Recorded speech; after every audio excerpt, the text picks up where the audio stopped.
DRDO की project कूसा और S-400 system की इंटरसेप्टर मिसाइल में क्या अंतर होने वाला है? क्या रशिया का सबसे advance Su-57 stealth fighter friendly fire का शिकार हो गया है? और क्या तेजस मार्क 1 ने अब पहले से भी 2 गुना ज़्यादा अस्त्र मिसाइल को कैरी करने में सक्षम होने वाला है? आज की वीडियो में हम ऐसे ही कुछ इंटरेस्टिंग अपडेट्स के बारे में बात करने वाले हैं। नमस्कार दोस्तों, मेरा नाम है अंशुमन नायक और आप सभी का बहुत बहुत स्वागत है इंडियन डिफेंस न्यूज की डिफेंस टॉक सीरीज में। तो चलिए देर न करते हुए आज की वीडियो शुरू करते हैं।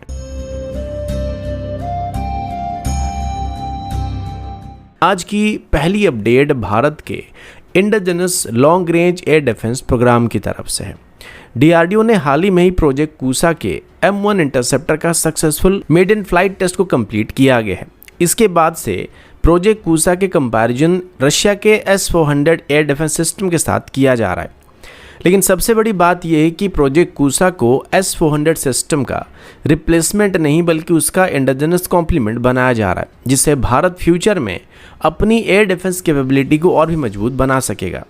जैसे कि आप सभी को पता होगा कि S-400 सिस्टम एक रशियन ओरिजिन सिस्टम है और इसके अपग्रेड, स्पेयर पार्ट और फ्यूचर मॉडिफिकेशन के लिए भारत को रशिया के ऊपर डिपेंड करना पड़ता है। लेकिन प्रोजेक्ट कूसा को डीआरडीओ और इंडियन डिफेंस इंडस्ट्रीज ने मिलकर पूरी तरह से भारत में डेवलप किया है।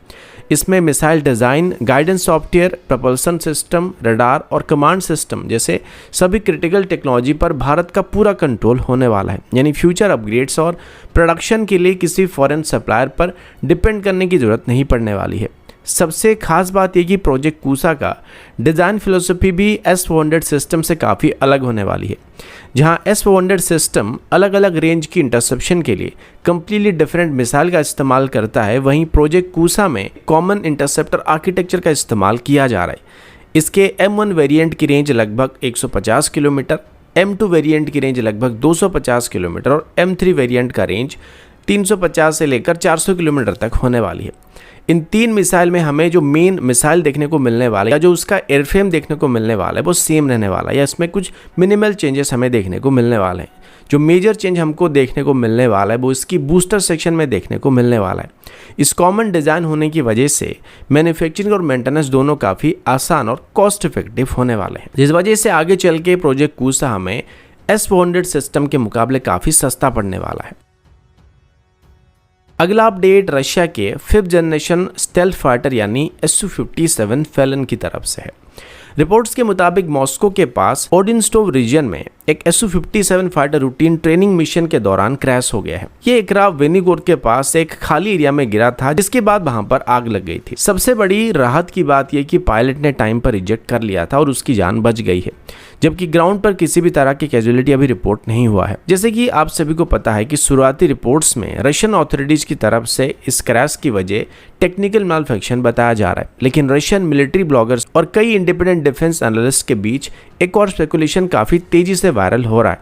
कुछ रिपोर्ट्स का मानना है कि मॉस्को की एयर डिफेंस यूनिट जो लगातार यूक्रेन के लॉन्ग रेंज ड्रोन अटैक की वजह से एक्टिव हैं या हाई अलर्ट पर हैं, उन्होंने गलती से इस एयरक्राफ्ट को हॉस्टाइल टारगेट समझकर गिरा दिया है। हालांकि अभी तक इस बात का कोई भी ऑफिशियल कंफर्मेशन सामने नहीं आया है और रशियन इन्वेस्टिगेटिव कमेटी ने इस मामले की इन्वेस्टिगेशन शुरू कर दी है। सबसे खास बात यह कि रशिया के पास ऑपरेशनल Su-57 फाइटर की संख्या काफ़ी कम है। इस वजह से एक भी एयरक्राफ्ट यहाँ पे लॉस होना रशियन एयरफोर्स के लिए एक बहुत बड़ा झटका होने वाला है, क्योंकि ये पहली बार भी होने वाला है जब Su-57 क्रैश हुआ है। इसके अलावा Su-57 की लो प्रोडक्शन रेट की वजह से हर एक फाइटर की ऑपरेशनल कैपेबिलिटी पर इसका डायरेक्ट असर पड़ने वाला है। अब भारत के नज़रिए से देखा जाए तो ये इंसिडेंट एक और इम्पोर्टेंट लेसन होने वाला है। चाहे टेक्निकल फेल्योर की वजह से या फ्रेंडली फायर की वजह से ये एयरक्राफ्ट क्रैश हुआ हो, कोई भी एडवांस इंपोर्टेड प्लेटफॉर्म के साथ मेंटेनेंस, स्पेयर पार्ट और लॉन्ग टर्म सपोर्ट हमेशा एक स्ट्रेटेजिक चैलेंज बने रहते हैं। इस वजह से एमका जैसे indigenous 5th generation fighter programmes Bharat के लिए भी और ज़्यादा इंपॉर्टेंट होने वाला और एमका के साथ भी हमको उसी तरीके की होशियारी बरतने की जरूरत पड़ने वाली है। अगला अपडेट भारत के तेजस प्रोग्राम की तरफ से है। रिपोर्ट्स के मुताबिक HAL की तरफ से जो नया डुअल मिसाइल पायलन को तेजस मार्क 2 के लिए अभी डेवलप किया जा रहा है, उसे फ्यूचर में तेजस मार्क 1 फ्लीट पर भी इस्तेमाल किया जा सकता है। अगर ये इंटीग्रेशन सक्सेसफुल हो जाता है तो तेजस मार्क 1 और तेजस मार्क 2 दोनों की air to air combat capability पहले से काफ़ी बेहतर बनने वाला है। जैसे कि आप सभी को पता है कि HAL की तरफ से पहले ही MBDA की SRAM मिसाइल के लिए डुअल लॉन्चर को सक्सेसफुली वैलिडेट किया गया है। इसके बाद अब कंपनी इंडिजिनस अस्त्र मार्क 1 और फ्यूचर में अस्त्र मार्क 2 BBR मिसाइल के लिए भी एक डुअल रैक पायलॉन को डेवलप कर रही है। सबसे खास बात यह कि यह पायलॉन रे लॉन्चर और इजेक्टर लॉन्च दोनों मैकेनिज्म को सपोर्ट करने वाला है। इस वजह से फ्यूचर में अलग अलग कैटेगरी की मिसाइल को तेजस में इंटीग्रेट करना हमारे लिए काफ़ी आसान होने वाला है। अब अगर तेजस मार्क 1 की कन्फिगरेशन की बात करें तो इसके पास टोटल 6 हार्ड पॉइंट्स होते हैं, जिसमें विंग टिप हार्ड पॉइंट पर सिर्फ विद इन विजुअल रेंज वाले यानी हीट सीकर मिसाइल कैरी किए जा सकते हैं, जबकि इसकी 2 इनर विंग पायलॉन में हार्ड पॉइंट्स पर with in visual range missile के साथ साथ हम BBR मिसाइल को भी कैरी कर सकते हैं। ये नया डुअल रैक पायलॉन जो होने वाला ये इन्हीं 2 मिडिल विंग हार्ड पॉइंट पर इंस्टॉल किया जा सकता है, यानी जहां पहले एक हार्ड पॉइंट पर सिर्फ एक ही अस्त्र सीरीज की मिसाइल को हम लोग लगा पाते थे, वहीं अब सेम हार्ड पॉइंट पर 2 मिसाइल को कैरी किया सकेगा। इससे एयरक्राफ्ट बिना एक्स्ट्रा हार्ड पॉइंट का इस्तेमाल किए अपना BBR मिसाइल लोड काफ़ी हद तक बेहतर कर सके या दुगना कर सकेगा, और बाकी स्टेशन पर fuel tank, electronic warfare pods या फिर एयर टू ग्राउंड वेपन को मिशन के हिसाब से एडजस्ट किया जा सकेगा। कुल मिलाकर अपग्रेड तेजस मार्क 1 और तेजस मार्क 2 दोनों के लिए एक मेजर फोर्स मल्टीप्लायर बनने वाला है। अब उत्तम ऐसा radar, advance electronic warfare suit और इंडिजिनस अस्त्र मिसाइल फैमिली के साथ ये डुअल मिसाइल पायलॉन तेजस की एयर सुपेरियोरिटी कैपेबिलिटी को एक नए लेवल पर ले जा सकता है। साथ ही कॉमन लॉन्चर सिस्टम होने की वजह से इंडियन एयरफोर्स की मेंटेनेंस और लॉजिस्टिक पहले के मुकाबले काफ़ी सिंपल होने वाला है। अगला अपडेट DRDO के naval antiship missile medium range यानी NASM MR प्रोग्राम की तरफ से है। रिपोर्ट्स के मुताबिक जून 2026 में NASM MR के सक्सेसफुल मेडन फ्लाइट टेस्ट के बाद अब ये प्रोग्राम अपने अगले डेवलपमेंट फेज में एंटर करने जा रहा है। इस बार फोकस मिसाइल के indigenous advance turbo gas generator यानी ATGG टर्बोजेट इंजन को वैलिडेट करने पर होने वाली है।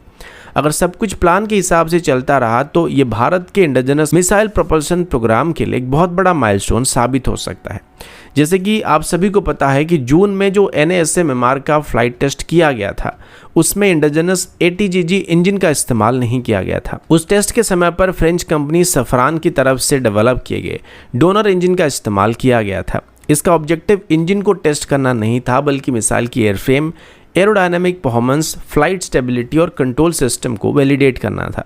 यानी DRDO ने पहले मिसाइल के स्ट्रक्चर को प्रूव किया और अभी इंडिजिनस इंजन को अलग से वैलिडेट करने का प्लान किया जा रहा है। सबसे खास बात यह कि DRDO को इंडिजिनस ATGG टर्बोजेट इंजन की डिलीवरी मिलना शुरू हो चुका है, लेकिन इंजन अभी भी ग्राउंड टेस्टिंग फेज में चल रहा है। आने वाले महीनों में ग्राउंड बेस्ड लॉन्च ट्रायल के दौरान इंजन की ignition sequence, thrust performance, propulsion system और मिसाइल के साथ इंटीग्रेशन को वेरीफाई किया जाएगा।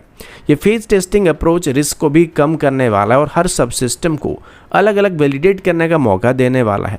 रिपोर्ट्स के मुताबिक इंडियन नेवी के MiG-29 के फाइटर के साथ इंटीग्रेशन पर अभी से ही काम को शुरू कर दिया गया। अभी तक एयरक्राफ्ट से कैप्टिव ट्रायल और स्केल मॉडल रिलीज ट्रायल को कंप्लीट किया जा चुका है। जब इंडिजिनस ATGG इंजन अपने सारे ग्राउंड ट्रायल कंप्लीट कर लेगा तो उसके बाद DRDO की तरफ से MiG-29 के साथ भी इन मिसाइल को इंटीग्रेट करके लाइव लॉन्च को शुरू किया जाएगा। अगला अपडेट भारत के प्राइवेट डिफेंस सेक्टर की तरफ से है और अभी हम खास करके इंडियन स्मॉल आर्म्स के बारे में बात करने वाले हैं।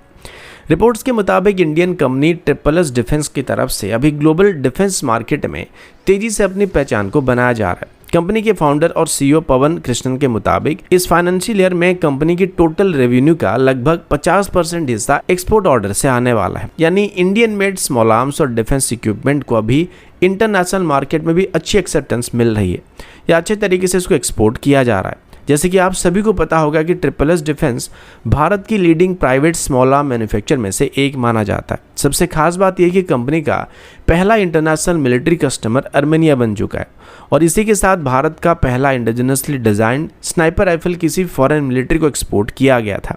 इसके अलावा कंपनी नेपाल और आर्मेनिया को एमुनेशन सप्लाई कर चुकी है, जबकि अभी फ्रांस और यूरोप के कई डिफेंस कंपनीज को भी SSS डिफेंस की तरफ से वेपन सप्रेसर, प्रिसीशन बैरल्स और हाई प्रेशर कंपोनेंट को एक्सपोर्ट किया जा रहा है। रिपोर्ट्स के मुताबिक कंपनी इस समय एशिया, अफ्रीका और लैटिन अमेरिका के लगभग 8 देशों के साथ एक्सपोर्ट डील को लेकर बातचीत कर रही है। अगर ये एग्रीमेंट फाइनल हो जाता है तो भारत के डिफेंस एक्सपोर्ट को और भी ज़्यादा बूस्ट मिलने वाला है। सबसे खास बात यह कि ट्रिपल डिफेंस इस साल करीब 40,000 के आसपास वेपन को मैन्युफैक्चर करने का प्लानिंग कर रहा है, जबकि अगले साल वो अपनी प्रोडक्शन कैपेसिटी को बढ़ाकर 1 लाख यूनिट तक ले जाने की कोशिश करने वाले हैं। कंपनी के पास फिलहाल लगभग 40,000 वेपन का कंफर्म्ड ऑर्डर भी मौजूद है, जो फाइनेंशियल ईयर के अंत तक बढ़कर 60,000 के आसपास पहुंचने की उम्मीद किया जा रहा है।